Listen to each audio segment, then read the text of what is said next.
All right, let's take some time to go through these. This is kind of a warm up on what we've been working on. We are going to be moving to working with formulas, and then we're going to kind of close the chapter on working on solving equations with one variable. And we're going to be moving to graphing and working with equations of lines. So let me switch up here to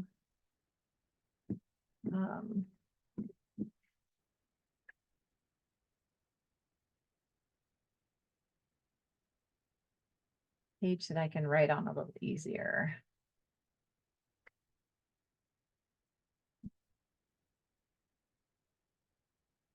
Okay, all I did was print out these same problems, and let's take a moment to see when it.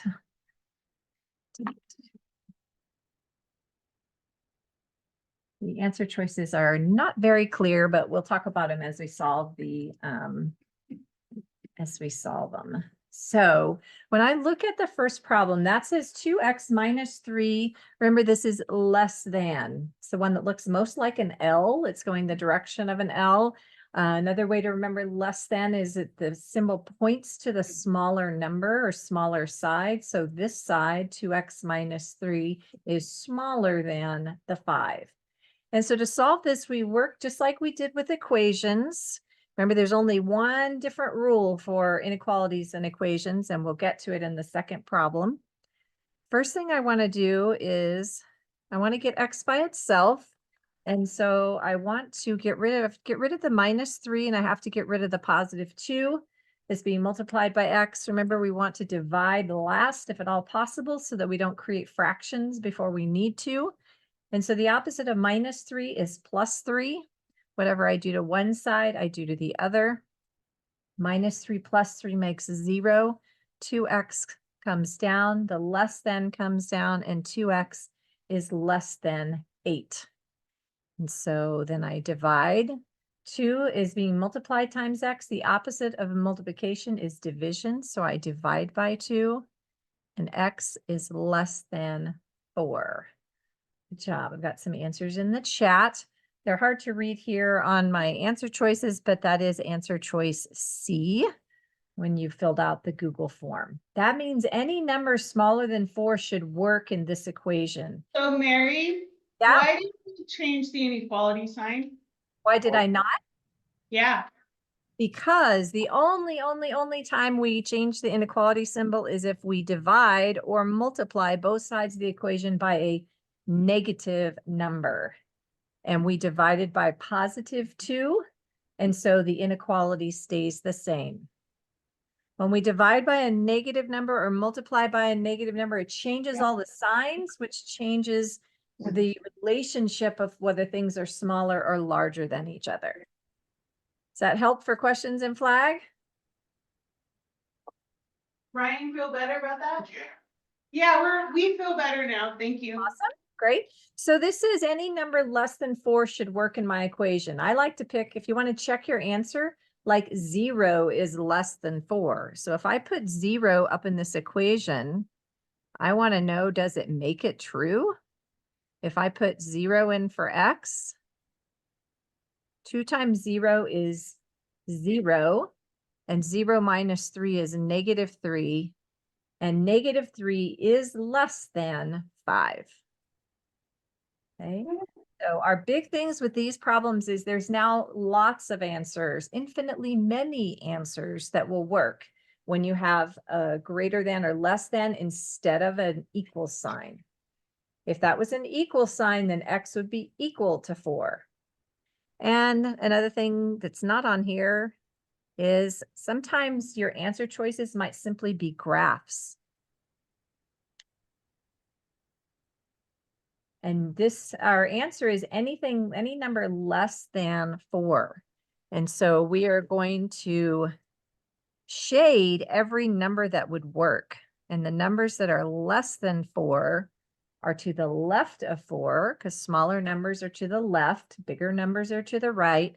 And since it has to be less than 4, that means we can't use 4 because 4 is not less than 4.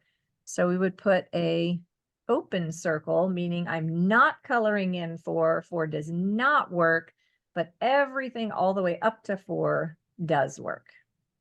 So it would be common on the GED to see answer choices of 4 different graphs that you have to choose between. Okay. All right, for the second one, I apologize. I'm not sure where this little thing came on the right side of the 9.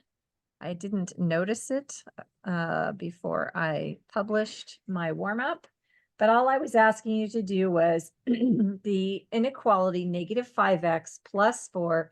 This time the 9 is smaller, so the left-hand side is greater than 9. We start exactly the same. We need to get rid of 4. We need to get rid of -5. But we're going to focus on the 4 because all I have to do is subtract. And I'm not going to make any fractions when I do that. 4 minus 4 is 0. -5x is greater than 5.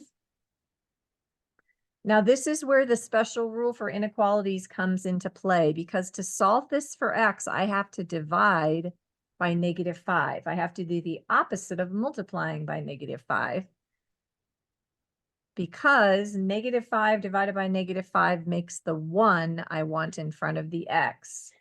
Now, the minute I divide both sides by a negative number, that's when my special rule comes into play. That inequality comes down going, whoops, I didn't do it. The inequality comes down going the other direction. This is why you shouldn't do math in pen. And 5 divided by -5 is -1. So that says that x is less than -1. If I were to make a graph of that, I want numbers that are smaller than -1. Smaller numbers are to the left. So I would have an open circle on -1 because it can't be equal to -1. It has to be less than. And I shade to the left. If you want to check an answer, pick a number that's left of -1. -2 is left of -1. So I could plug in and ask the question, is -5 times -2 plus 4, is it bigger than 9? -5 times -2, signs are the same, so the answer is positive. And 10 plus 4 is 14, and 14 is greater than 9. And so I've checked an answer in that section of the number line, and it does work. If you picked a number in the section of the number line and it didn't work, it made a false statement, like the statement was 9 is greater than 14, then you would know you've got a problem somewhere. Either you simplified this incorrectly or you solved incorrectly. It's always a good idea to check answers because if you are one that has a tendency to forget or not remember when you apply this flipping the inequality symbol, then you can, like if I had not flipped the inequality, it would have said x is greater than -1. And I could have tried 0 then, because 0 is greater than -1. So if I forgot to flip it, my answer would say that 0 should work. So -5 times 0 is 0. 0 plus 4 is 4. And 4, that says 4 is bigger than 9. That is false. And that would tell me that that this part of the number line is not included. So if you're one that struggles with, I don't know when to flip the inequality, if you just go pick a number and check on the side that you think where the answers are supposed to be, if it's wrong, then likely you should have flipped it and it's going to be on the other side. So I'm looking for x is less than -1. I know these are really, really small. It is answer B, if you still have the Google form open. And it looks like on those 2 questions, we did pretty well. Almost everybody got number 1 correct. And number 2, there were a few mistakes, and it looks like the mistakes that were made based on the answer you chose were when you divided by -5, you got a +1, because all the incorrect answers chose X is less than +1 or X is greater than +1. And so that was likely a problem with your division. So anyway, we're doing pretty well. Okay. 3 and 4 were word problems associated with inequalities. We talked about that, we can set up an inequality and solve it. Sometimes we can use our answer choices to help us figure out the right answer and work the problem backwards. But if you actually write an inequality, she has a budget of $300. We get that information in the first Can sentence. you zoom in a little bit, please, Mary? Yeah. Thank you. I think when I tried to squish this all on one page, and I think that was a mistake. I won't do that again. Okay. So I know it's not, a little better. apologize for that. You can reopen the Google form from the chat or the Canvas so that you can have the question right in front of you more clearly than what I have here. So if we have a budget of 300, that means we cannot spend more than 300. We can spend less than or equal to $300. That's what the budget means. Okay. If we'd said she wants to spend at least 300, that means she can spend more than 300. But if we have a budget of 300, that means that's we want to spend less than or equal to 300. Remember that half of an equal sign under the inequality means that this becomes less than or equal to 300, meaning she could spend exactly 300. She just has to spend exactly 300 or less than that. Hey, Mary, we have a question here. Yeah.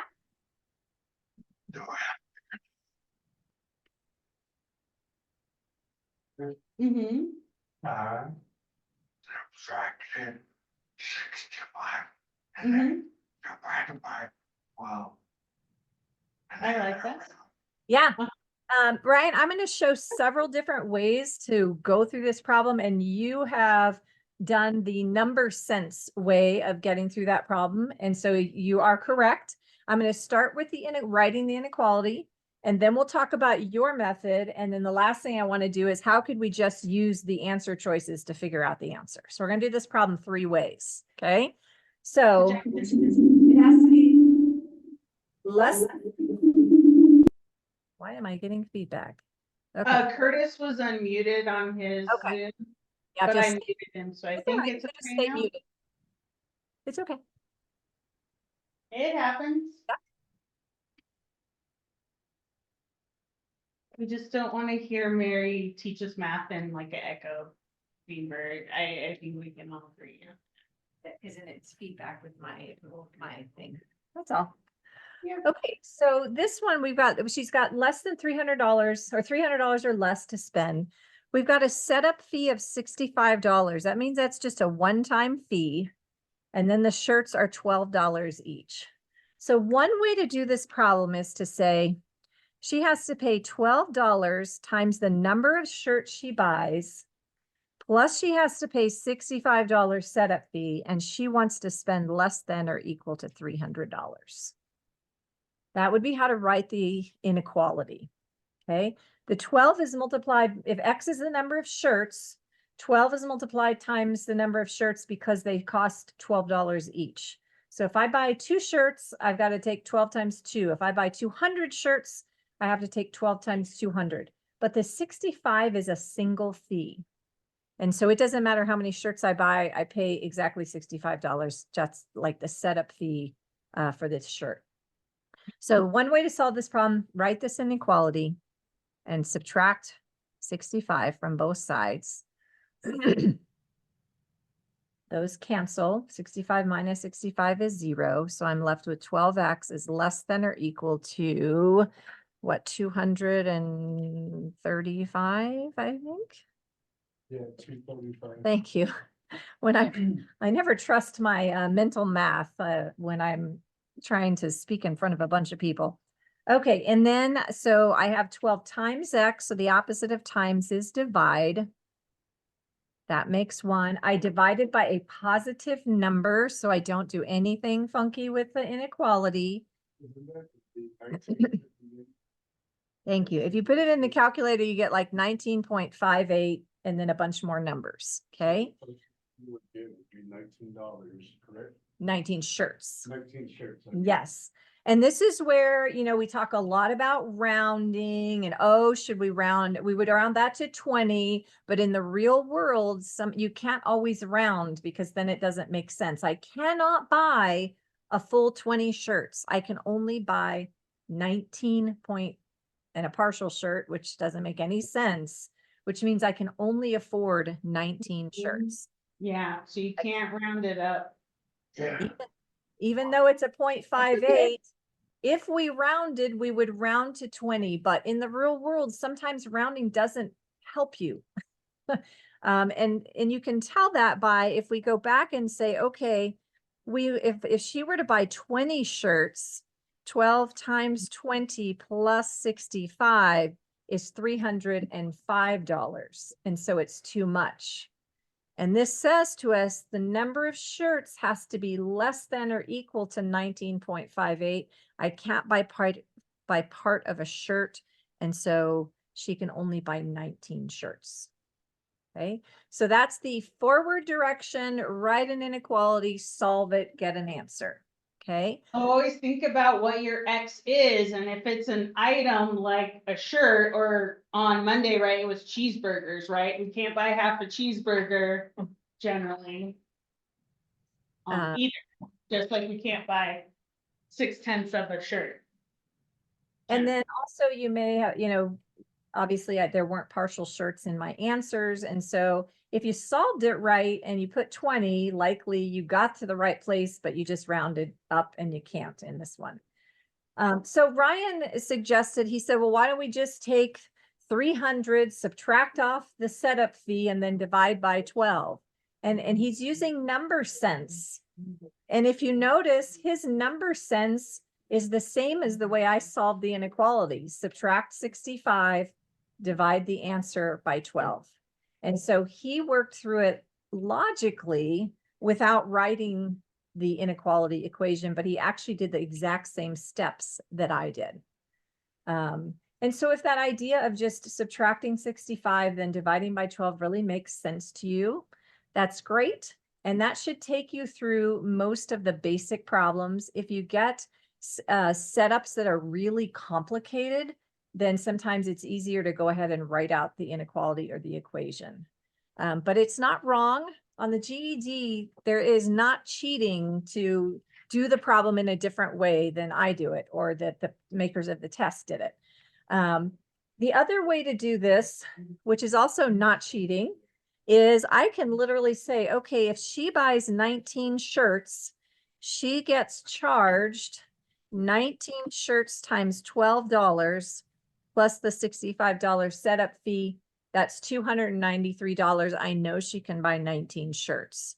Then you'd want to go check 20. If she buys 20 shirts, she has to pay $12 for each of them, plus the $65 setup fee.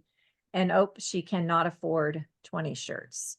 So you can literally start from the answers, utilize them, see how much, if I buy these many shirts, how much it will cost me, and compare it to the budget.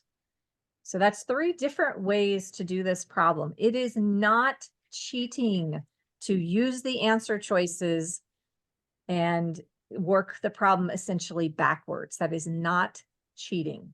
Okay. So we want to use all of our resources and all of our strategies. If you're finding it really hard to write the equations and inequalities, don't just skip all the word problems. Find a way, if you can use the answers to help you figure out the problem, that is completely valid way to solve the problem. Okay. The nice thing about math is, for a lot of problems, there's different ways you can solve them. The hard part about math is, for problems, there's lots of different ways you can solve them. So you're using all your resources. All right, any questions on that one? We did pretty good on that one. I have 10 responses and we got 70% of us got that question correct. 2 people put 20 shirts, which I suspect maybe you actually worked through the problem and just got caught by the rounding. And so I'm very encouraged, even if you chose B, I'm very encouraged in the sense that you probably were on the right track. You just got nailed by the very end. And it looks like we got about 73% of you got answer or the answer for number 4. Okay, so Samuel's paid $350 per month plus a $50 per new customer that he signs up. If he needs to earn at least $2,100 per month, at least, even though I misspelled it, and it says at least $2,100 per month, that's an inequality word. Means he wants to earn that much or more. Okay. And so that's our inequality expression. Which of the following expressions represents the number of customers Samuel needs to sign up each month? Okay. Now this one, you can still use the answers to help you, but they are written in inequality format. So we have the number of customers is less than or equal to 42. The number of customers is greater than or equal to 42, or less than or equal to 35, or greater than or equal to 35. Now let's just think about this problem. If he's got to earn at least $2,100 a month, you can eliminate 2 of these answer choices immediately, just through logic. Can anyone logic and tell me, just based on the less than and greater than symbols, can we eliminate? We can eliminate A. Is that what you were saying, Ryan? Eliminate A, Okay, what else can we eliminate? Can get rid of, C. get rid of C. Okay, can anyone explain why we can get rid of A and C right off the bat? Well, because when you look at it, sums are different when you're comparing some, because therefore you have less and greater Sounds than like maybe Ken or Curtis has some thought too that maybe something. equation, you automatically, the number is higher that. I gotta make this smaller now, cause I. Okay, I'm getting some, I don't know if you can hear him, getting some answer about tossing out these less than answers. And if you think about it, he wants to earn $2,100 or more, right? So should there be any cap on the number of customers he desires to get? Like, should he want to get less than some amount of number, or is he trying to get as many customers as he can? I would say he's trying to get. As many as possible. Right. I mean, you're in the real world, you get more customers, you get more money, right? And the key word when you're reading the story, it says plus, so plus means addition. Okay, good. So there he wouldn't want to say, oh, I only want to get 42 and no more. I mean, think about it. He's like, I want to get as much money as I can. Okay. So you can eliminate A and D right off the bat just by thinking about the problem and your life experience. Okay. And so this has to be, he wants to earn a certain amount of customers or more. And as long as you know that this is greater than, and this is greater than, then the answer has to be B or D. So now what we're trying to determine is, does it have to be more than 42 or does it have to be more than 5? So I'm going to do the problem by writing the equation, and then we'll talk about ways to figure it out without writing or write the inequality. Then we'll talk about how to do it without writing the inequality, just using logic. Okay, so he gets paid $350 flat plus, and so plus $50 times however many customers he gets. And he wants that to be at least greater than or equal to 2,100, because he wants his money to be greater than or equal to $2,100 a month. So that's how you'd write the inequality. we would solve it by subtracting 350 from both sides. And 2100 minus 350 is 1750. You divide that by 50, you should get 35. And 50C. And then I divide by 50. Good, Christian. And C is greater than or equal to 35 customers. So he has to get 35 customers or more per month to earn his target. And every customer after that is just gravy on top, meaning he earns more than 2,100. So that's the way to take the information, write the inequality, solve the inequality, and come to the answer, which was D. Now for logic, back out here just a little bit. For logic, if you were uncertain which answer, 42 or 35, is going to give you the right answer, this is saying any number bigger than 42, and this is saying any number bigger than or equal to 35. So if it were me, if D is right, that means if I put in 35 or 36 or 37 or 38 or 39 or 40 or 41, and if any one of these number of customers would give me my 2,100 or more, then that means this is the right answer, not that one. Because this one says we can only have a number above 42, equal or above 42. And so you can pick a number, 35, and then you have to understand the problem well enough to say, if he has 35 new customers, he gets paid $50 per customer. So that's 35 times 50, plus he gets his flat rate of $350. And that would give him exactly 2,100, which is what he wants. And so you could solve this entire problem simply by eliminating A and C because they don't logically make sense, and then substituting, choosing an answer choice that would fit into D. And if you tried a number in here and it didn't work, meaning it didn't give you enough money, then you would know that B was the correct answer. Okay, so there's several different strategies. I know we've worked on word problems a long time now, and I know you're probably weary of them.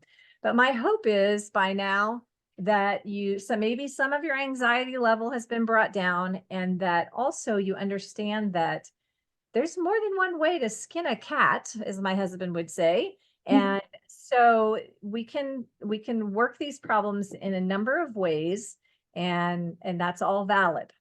Okay, looks like now of the submissions, more than 70% of people got the fourth problem right. Same for number 3. Good job, everyone. Number 2 was the hardest problem on the page, and that was the one where you divided by a negative and had to flip the inequality. So I'm very satisfied with where we are. If you're not satisfied as a class, if you're not satisfied with where you are in your studies, remember in each of the lessons, I've left some extra practice problems for you. And then we're going to move to the packet. And if you'll look at pages 18 and 19, we're not going to actually start there today, but I want to point them out to you. Pages 18 and 19 in the packet is our review problems. Okay.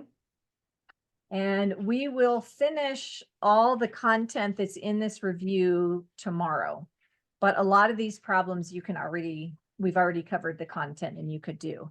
Again, the answers are in the back of the packet. And so you can work on them and you can check your own work. If you're having trouble getting the answers to the problems, that's when you say, hey, can you work this problem in class? You can ask me, or you can reach out to me or to Julie one-on-one, and we can do some work with you.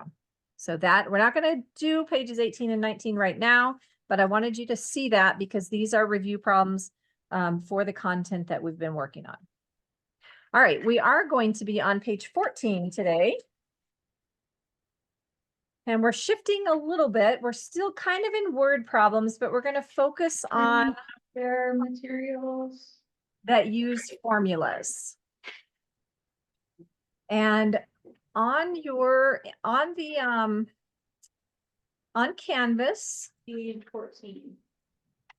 and I know Julie has formula sheets in Flagstaff, and I have them here in Page. I'm putting the link right now in the chat. Yes. That is the formula sheet that you can use when you take the GED test. I'm going to put that over on my screen here. Does anyone want a formula sheet?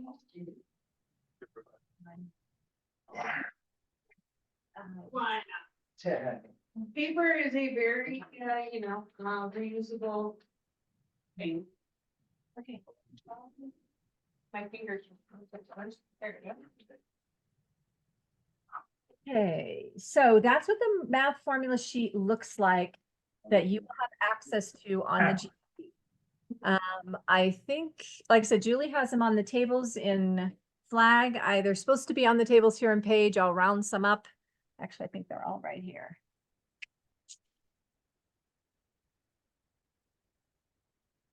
And when you take your GED test, those formula sheets will be available to you on a drop-down menu, okay?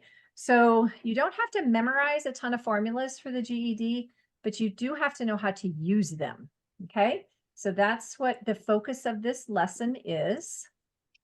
And so we're not gonna use every single formula in this activity, this lesson, but we'll use at least some of them, okay? And what a formula is, Julie always likes to describe it as like a recipe. It tells you how to do something, how to make something, how to find something by following a set of rules. And the nice thing is you don't have to memorize those rules. They are provided for you, but you got to know how to follow the recipe, as she would say. So in this first example, it's talking about perimeter. Okay, and on the formula sheet, there is the perimeter of a square. This figure over here is a square because all sides are the same length. And so if you can identify this is a square, then you go to your formula sheet and under perimeter, it will give you this formula. You have to know, hopefully, since it's a perimeter formula, you would know P stands for perimeter. You would have to know what S stands for. And in a square, all the sides are the same length. And so S is the length of the side of the square. And so to use this formula, it says that if you want to know the perimeter is equal to 4 times the length of the side. And so they have now taken and substituted in for S, they've substituted in 5. And we've done a ton of that kind of work here in this last 2 units of substituting in numbers for variables. And so we would put then the perimeter equals 4 times 5. So the perimeter is 20. Okay. You could also be given the perimeter and asked for the length of the side of a triangle. For example, if the perimeter of a triangle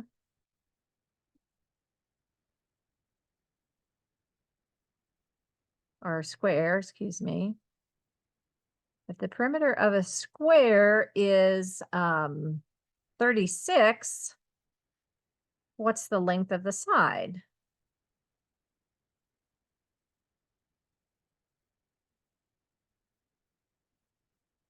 Okay, and so the words would tell you we're dealing with perimeter, we're dealing with a square, and so you could look at your formula sheet and under perimeter, find square, you'd find the same formula as above. But this time the number we have is 36. And where are we going to put the 36? We can put it in for the P or for the S?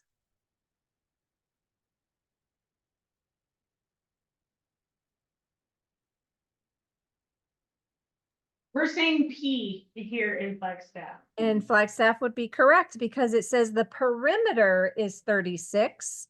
And so that means we replace the P for perimeter as 36. And so in the first iteration where we were given the side, all we had to do was multiply to get the 20. If we're given the perimeter, now we have an algebra equation that says 36 equals 4 times S. Yeah. Yeah. Do you not have one, Curtis? I thought I gave each of you one. Oh, okay. Sorry, thought I gave everybody one. So we would use our algebra skills, or we could say 4 times what is 36, or we can divide both sides by 4 and get S equals 9. Okay. So we can use formulas and substitute in, and then just have to do, you know, mental math or straight math, or we can substitute in and end up having to use algebra to solve for the missing thing.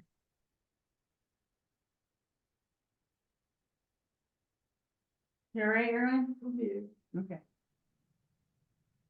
Okay, so another formula that's on your formula sheet is the simple interest formula.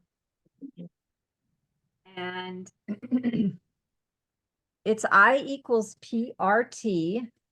And on your formula sheet, all it tells you is I equals interest, P equals principal. It doesn't include this on the GED formula sheet. Okay. And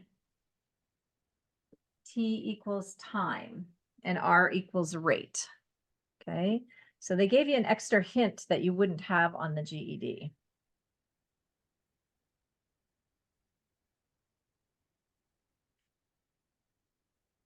And I think it just tells you T is time. It doesn't tell you in years. You have to know that. So they've given some extra assistance here that's actually not on the GED. Okay. So P, usually in this equation, most people get, okay, this is interest. So I is interest, R is rate, and T is time. Those all pretty much make sense to most people. It's usually the P that people have trouble with knowing what it is. It does tell you P represents principal, but you got to know what that means. When you borrow money or you're getting paid interest on money, the money that you start with that you borrowed or that you're getting paid interest on is the principal. It's just not a word that we use a lot in the real world. And so you may not be familiar with that. So principal is the amount of money you're starting with. They put the amount borrowed. It's also could be the amount you're saving if you're getting paid interest on saving, but principal is dollars. You can keep that connection in your head. And so the question is up here above that box. It says Barbara borrowed $3,000. She financed the loan using simple interest. She agreed to pay a rate of 4% interest for 5 years. How much interest will she pay? Okay, so we're looking for interest, which is the I. So the first thing they did, and the first thing I always recommend you do, is write down the formula you are using. Lots of people like to just start writing down or start calculating with numbers. They just start grabbing numbers and put them in the calculator, writing them down next to each other. And if you'll write the formula down, you will be much less likely to make a mistake and put a number in the wrong place. Okay, this is a pretty direct problem. We're going to put the principal for P, $3,000 times the interest rate, 4%, the decimal equivalent of 4% is 0.04. I'll show you how to do it in your calculator either way, times the time in years, which is 5. And so for this one, we are simply plugging in the numbers into the formula, and all we have to, there's no algebra. All we're doing is multiplying. And so in your calculator, you can Julie, I hope these calculators come soon. All my calculators are starting to die on me here. If- I believe Linda was working on that task this morning, but, Okay. So $3,000 times 0.04 times 5. And that gives you 600 for the interest. Now you can, if you want to use 4%, you can put in 3,000 times 4. The percent key is in, the percent symbol is in green right above the open parentheses. And anything that's in green means you have to push the green button first and then that number or that key, and it will give you the thing that's in green above it. And then times 5. yeah, the green key up at the top left. Mm-hmm. And that gives you access to all of the little green features above, like the fractions. Okay, so if you've got a calculator, if you'll Mm-hmm. It's Uh, burnt. you can do it if you're comfortable with the decimal equivalent of 4% being 0.04. That's great. If you'd rather just enter the percent, you can do it as long as you know how to do it in the calculator. Okay. And so the interest is 600. Now, likely, if you see a problem like this on the GED, what they often like to do is they don't ask you just for the amount of interest. They ask, how much will she pay back in total when she pays off the loan? So how much will she pay in total? 3,000, what? 3,600? Yeah, she'll pay back $3,600 when she pays back the loan. So the interest is 600. They often won't ask you for the interest. They'll ask you for the total amount she pays back.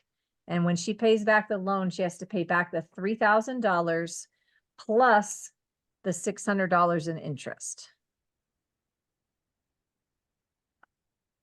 Okay. Can't see the calculator on this. That help? If you want your the calculator I gave you to work, if you turn over on the back, there's a little button, and if you push it with your pen, That one's dead. it'll wake up.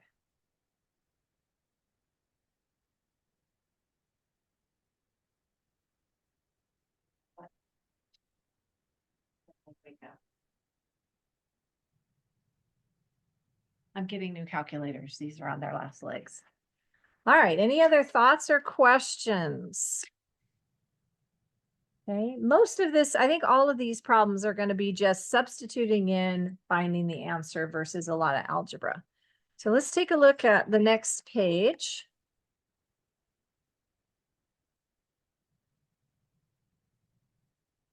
In each case, they've given us the formula, which is nice.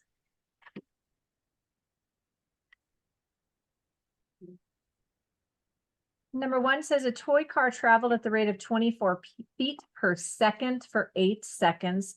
How far did it travel? On your GED formula sheet, this information in blue here will not be given to you. Only, if you look on that formula sheet, only this is given. So I kind of want to highlight that so that you don't get sucked into, on almost all formulas, you have to know what the variables stand for. So my first advice, if you want to get more problems correct, is write down the formula. Okay. And then you got to figure out where the 24 goes and where the 8 goes. Okay. 24 feet per second, is that a distance, a rate, or a time? Rate. It's a rate. Good. And 8 seconds is a time. And so we don't know D. We know 24 is the rate and 8 is the time. And so then that tells us we multiply.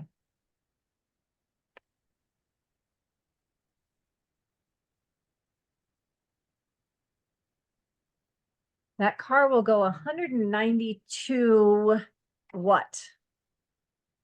Feet. 192 miles, 192 feet. And the way you know that is we were dealing with feet per second and we did 8 seconds. And so our answer will be in feet.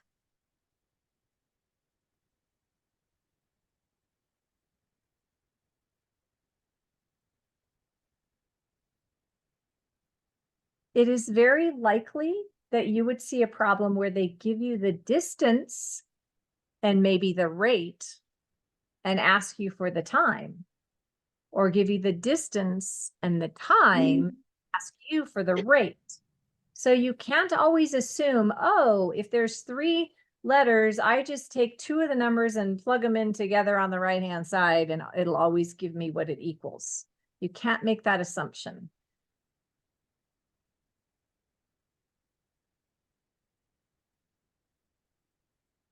Another way you would see formulas on the GED test would be, this is a formula that is not on the formula sheet, but it is, it's very likely that they could give you a formula. And this is a common formula. This is the formula to transfer between Celsius and Fahrenheit. And so it would be that they'd give you the formula and tell you what the things mean. Okay, if they're giving you a formula that's not on the formula sheet, they'll give you the formula, they'll tell you what C and F represent.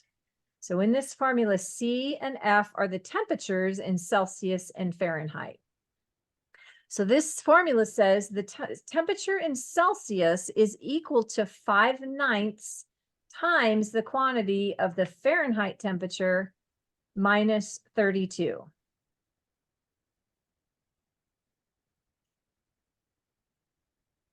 And so they have given us a temperature and they're telling us that it's Fahrenheit and they want to know the Celsius.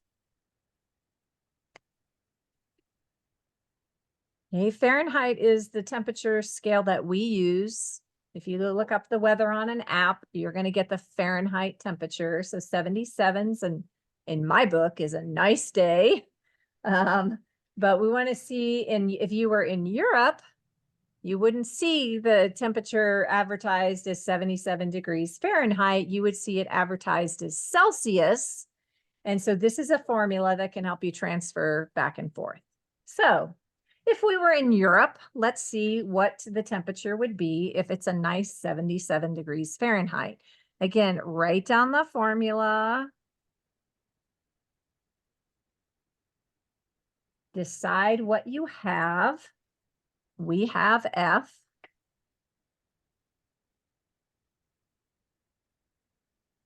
And so the Celsius equals 5/9 times 77 minus 32. Now you can start using your order of operations. That would, Question here, Mary? Yeah. What's up? You can substitute the 5/9 for 1.8 also, right? it wouldn't be 1.8. It would be 0.555555. 9 divided by 5 is 1.8. But this is 5/9. Do you see the difference there? Yeah. Yeah. Okay. So if you changed it to decimal, and you could do that in this problem, I would round to like 0.56 or 0.556, realizing that if this was multiple choice, if you round, you're not going to get an exact, probably the exact answer that's listed, but you'd want to pick one that was really close. But if you're wanting to change to decimal because you really don't like fractions, then we need to remember that the nice thing is this calculator will do the fraction for you. Okay. I can literally type in all of this that's on the right-hand side because it's all numbers. Okay. 3 keys above the 7 is a key that says N/D. That means fraction template. I put 5 on the top. I use this toggle button here to toggle down. Put the 9 there. I toggle to the right to get out of the fraction. I open the parentheses. I do 77 minus 32 and close the parentheses, and it will tell me the answer. This is why it's a really, really good idea to learn how to use this calculator, because most of you don't like fractions and it can do the heavy lifting on fractions for you. And so if you were in Europe and they said the temperature is going to be 25 degrees, you might go, oh my gosh, that's cold. I need a hat. But in fact, it would be a very nice day because it would be 77 by the temperature scale that we use. Okay. Does that clear up the questions about the decimal versus fraction? If you did if you really wanted to do decimal, to change this fraction to decimal, you either take the top number divided by the bottom number, or you hit the fraction key, you put in 5 and you put in 9 and hit the double arrow key, which is right above the enter, and it will give you the decimal. How would you do that without the calculator, turning Celsius into Fahrenheit? Without the calculator, Mary? Yeah. Yeah, sure. Okay, without the calculator, so let's come over here. C equals 5/9. 77 minus 32. Okay, remember our order of operations. Say we do what's inside the parentheses first.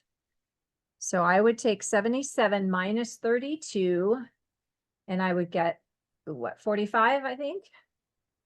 Check my math, because I don't do good with mental math with an audience. 30, or no, 45. Yeah, you're Okay. good. All right, thank you. Like- Now I have to take 5/9 times 45/1. One way to do it is multiply across the top of the fraction, multiply across the bottom of the fraction, divide the answers.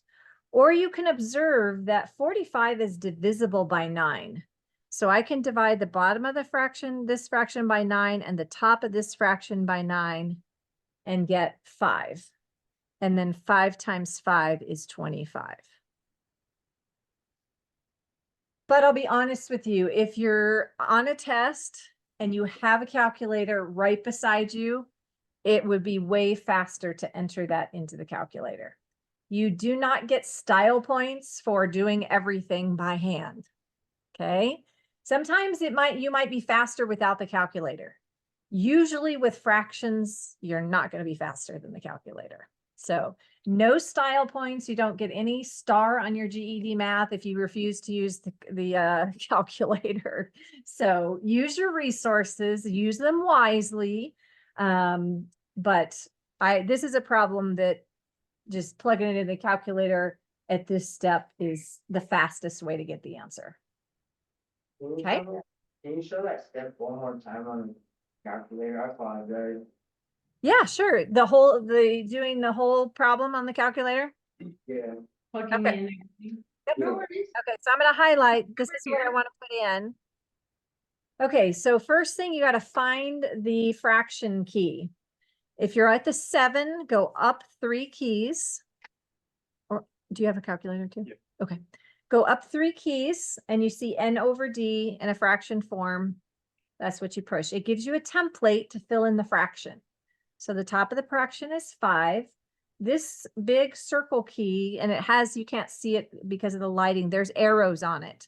And so when I push the bottom of it, that means it goes down. If I push the top of it, it goes up and left and right. So I toggle down to the bottom of the fraction. I put in a 9. And now I need to get out of the fraction. And you see how it has this little right arrow? It's telling you push the right arrow to get out of the fraction. And then I can just do open parentheses, which is right above the 8, 77 minus 32, close the parentheses, which is right above the 9. So you can literally type this in so it looks exactly like what I've hand printed. And then when you press enter, it will do the order of operations. It will do the fraction for you and give you the final answer. in one step. All right, thank you. Yeah, sure. I appreciate questions because that helps me. Okay, what I'd like for you to do is there are 4 more problems on this page, and I'd like for us to spend some time with you trying some of these on your own, or if you're in a classroom with other people, you can certainly, chat with one another or ask each other questions or do them together. But let's give you a chance for you to do some of these on your own, and then we'll go over them before the end of class. If you blast through these problems and you are done, then I would recommend you go to that unit review that starts on page 18 and work some of those, or go back in the packet and work on some problems that we did not do in class, but that you haven't had a chance to do. Okay. So for now, start with 3 through 6. You may or may not finish them before I go over a couple of them before class ends, and that's totally fine if you don't finish. If you want to check your work as you go along, there are answers in the back. And please send me a chat message if you're stuck and you'd like some assistance. Okay, or ask Julie, obviously, if you're in flag too, is another option for you. All right, so everyone understand what you want to do, what I'm asking you to do? Everyone know it's you? Okay, so I'm gonna leave. If I can't get all these problems on my screen at once, and so if you need to open up if you don't have a packet, I will put in the chat the packet, and you can open it up on your computer and scroll to the correct page. Let me You find it. already did those problems? Okay. Well, you can just chill then while everyone else is working, or you Well, can work forward or backward in your packet if you want.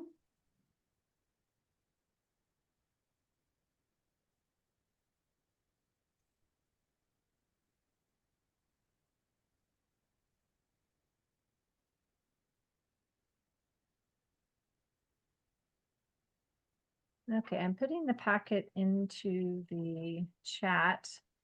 If you're at home and you don't have a printout, then click on this link and it will take you to the whole packet, and then you'll scroll through to page 15, and then you'll be able to see all the problems because I can't make it fit on my my page.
Okay, we're finishing up, we're working on these, rest of these. Very good. And you're welcome to go on. Yeah. Maybe not enough room to make sure your work, it's fine, but.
Number.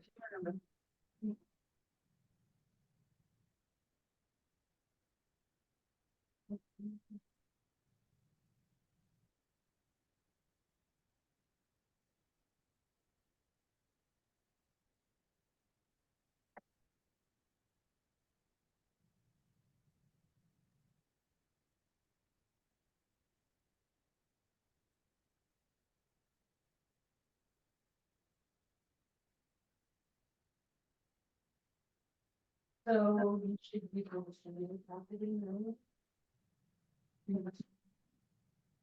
One is the. Schemes. And then you should have two terms to combine on each side and. Sorry, that's right. It should be like text over 15 minus 4 15. And then combine, let me look at it. But I think what you set it up was. All right, let's take a look at these. We'll start with number 3. We'll work as far as we can, unless, I guess, if there are any 3 through 6 you want to make sure that we get to. Do you have a? You have a preference there, 3, 4, 5, or 6 that we absolutely have to talk about? All right. Okay, well, we'll start. We may get through all. 3? Okay. We gotta go with 3 now. We may have time for all of them, but if we don't, we'll start at 3 and see where we can go. Okay, so it gives us the area of the triangle, and your GED formula sheet only gives you this, okay? And I'm maybe making too big of a deal about that you think I am, but what it means is you have to know what B and H mean, okay? And when we're working with shapes, B and H almost always mean base and height. So if you can start just associating those words in your head with those letters, that'll carry you along. So to find the area of a triangle, we 1/2 times the base times the height, okay? So first thing, write down formula. I hope when you take your GED test, you'll be hearing my voice say, write down the formula first. And then were very nice. They labeled the base and they labeled the height. The GED test is not always so nice as that. But this is nice while we're just practicing. So we're going to put 40 in for B. And we're going to put 20 in for H. Okay. So again, this is a problem easily tackled by our calculator. I can make my fraction by hitting that fraction key. I can put in 1/2. I get out of the fraction, and then I do times 40 times 20. And the area of that triangle is 400 square centimeters, or centimeters squared. Okay. Now, just a few things, I guess, about the calculator and about other ways that they might show you this problem. One thing is, if you you get your fraction and you put in 1/2, and then you just do times 40 times 20. Do you see what happens? Okay, instead of 1/2 times 40 times 20, I got 1, and then on the whole bottom of the fraction, I got times 40 times 20. That is not going to give you the same answer. Okay, that's way wrong. Okay, so when you do your fraction, When I do that on the calculator, that's exactly you did mine, just says error. okay, I'll take a look at it in just a second. You got to get out of that the bottom of that fraction, and then you multiply by 40 and you multiply by 20. Let's say you make a mistake and you push 200 instead of 20. If you toggle back and you're blinking on that 0, you can press delete and fix that error. Okay, so where old-fashioned calculators, you made a mistake, you had to type it all over again, you can fix mistakes. If I had originally put this as 30 instead of 40, I can toggle over there, linking on the 3, change it to a 4. Okay, so as long as you haven't pressed the equal sign, the enter button, you can correct mistakes. Okay. Other things that will be different on the test. Get it? They don't push the second, because we don't want this one, we just want a fraction. Yeah. Another thing that you'll find that's different on the GED is they won't often label the B and H for you. Okay. I would be shocked if they would tell you the B and the H. You would have to know that when you look at this picture, the height is how tall it is, and that the base is the side that the height is measured to. The other things they'll do to make this problem a little more challenging is they'll give you other numbers. Like this is 10 and this is 30. And you have to decide which numbers to use. Okay. So this sheet is good for practicing just substituting in and checking to make sure you can use the formula. But the setups of these problems are a little simpler than what you probably see on the GED itself. Any thoughts or questions about number 3? All right, let's take a look at number 4. Okay, this one is a nice question because it's asking us to compare two things. So we've got 2 loans using simple interest. Okay, so 2 loans with simple interest. When you see simple interest, that's you should think, oh, I have that formula on my formula sheet. Okay. The principal, remember, principal is the money we're borrowing or the money they're paying interest on, is $10,000. So in other words, I need to borrow 10 grand. I go to 2 different places. One of the banks says, I'll loan you $10,000 at 4% interest for 6 years. The other bank says, I'll loan you $10,000 at 5% for 4 years. Maybe you want to buy a car. And those are the 2 things they'll, loan terms that they'll offer you. What we want to find out, which is the better deal, which is going to charge me less interest. Now, just by looking at these, if you may jump and say, oh, well, 4% interest is better. It's lower than 5% interest. But they're going to loan you the money for 6 years, which is longer. And when you increase the rate or you increase the time, you increase the interest. So loan B has a higher interest rate for a shorter amount of time. And so you cannot just look at it and tell which one's the better deal. You really do need to do some calculations. So remember, our simple interest formula was I equals PRT. And I'm going to write that formula down twice because I'm going to use it twice. My principal is $10,000. My rate for loan A is 4%. And my time is 6 years.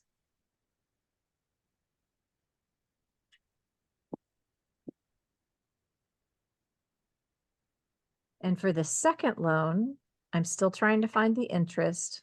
The principal is still $10,000. The rate is now 5%, and the time is 4 years.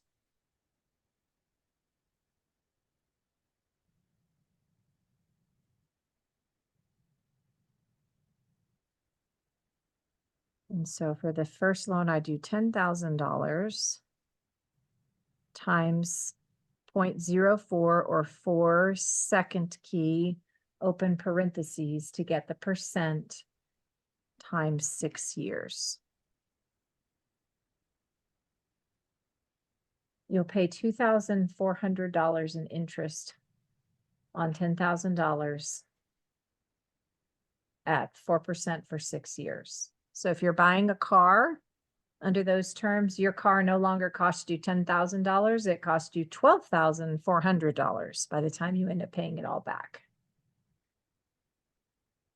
And then our second loan offer at $10,000 times 5% for 4 years is $2,000 in interest.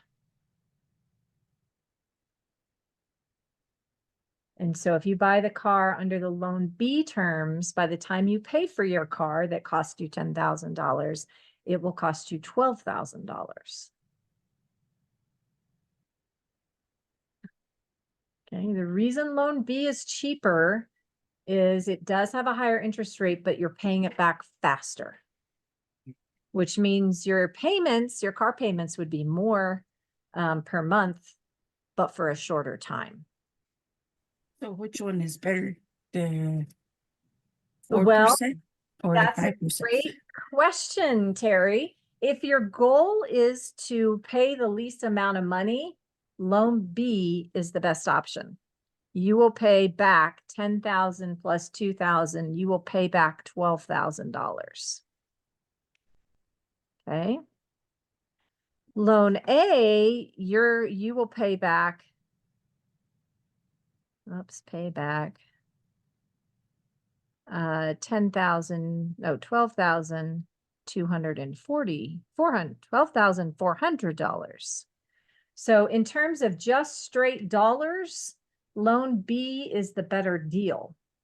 However, you're going to pay back $12,000 in 4 years, so your car payment would be higher per month because you're paying back that amount in less time.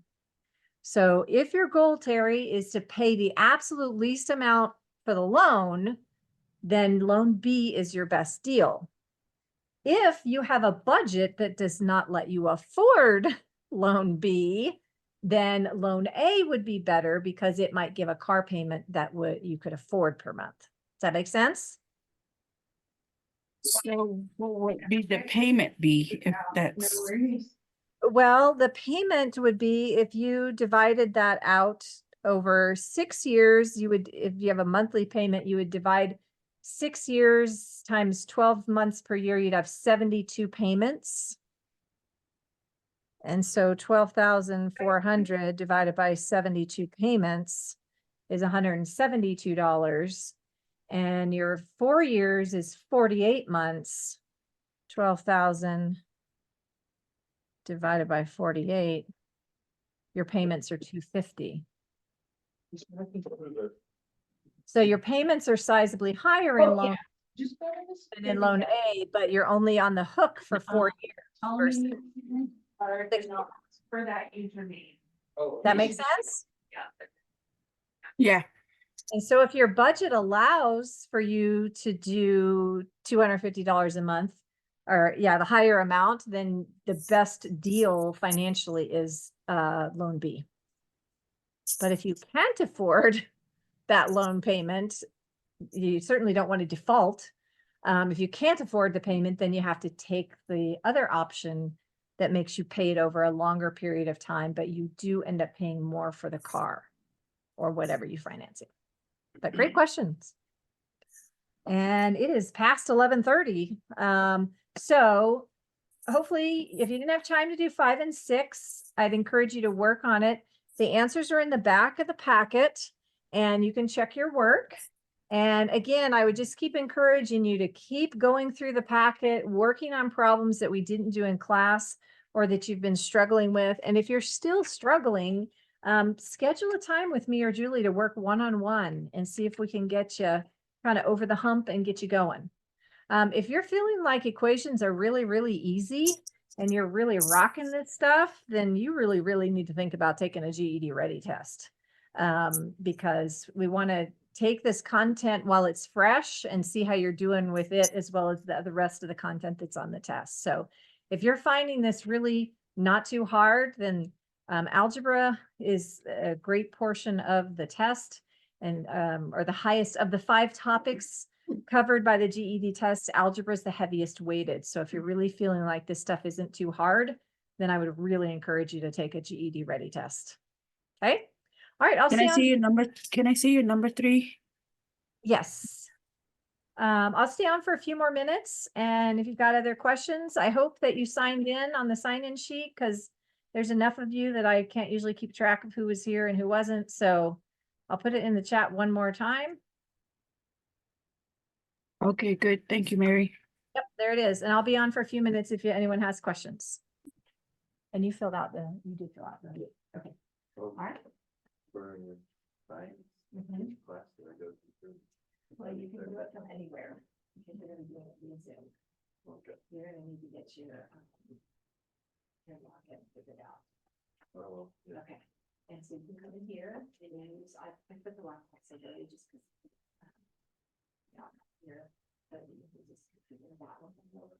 In the Student Success Center, right as you enter, there's the gal who sits on the left, Oh, yeah. to the right, there's the computers in there. Okay. I'll So come you- here for that. Okay, Yeah. and, you have a little cheat sheet of how to sign in the classes. Yeah.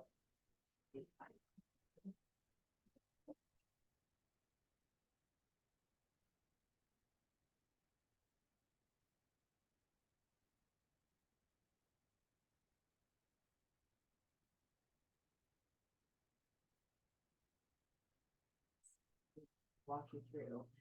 So you would come on a CCC computer, you have to push Control Alt Delete just to wake it up.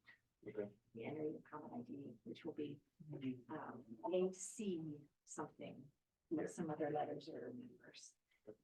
Then you open the browser, on that page, you enter the same common ID and password again. Click on Canvas, that tile, and then you'll just read what class names are for each of these. Okay. Whichever one says Thursday assignments for Tuesday, Thursday. You can do, most of the teachers put the sign-in sheet in the chat, but it's also on that Canvas page. Right here. And if you get stuck, Patrice, who sits at the front, Sure. can help you, okay? If you get really frustrated, I mean, you haven't really heard me sign in this time since I did most of it. Yeah. So if it's, if you get really frustrated, even if you can just get on the Zoom, did you get on Remind? Oh, yeah, that one. Okay, so even if you just open Zoom and you plug in the ID number and stuff from Remind. Yeah. Then if you can just get in the Zoom, then most of the teachers will put the information in the chat. Okay. But it will be better if eventually we can get you on through Canvas. But if you can't, no big deal. Okay. So, they're good back to you. I usually just keep them out on the tables. I think the lady who cleans always picks them up for me. So you just go ahead and sign and log out. This X on.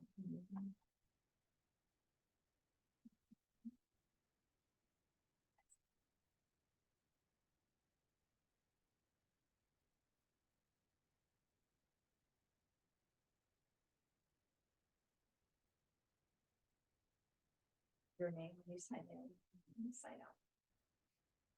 There you go. All right, it's nice to see you here.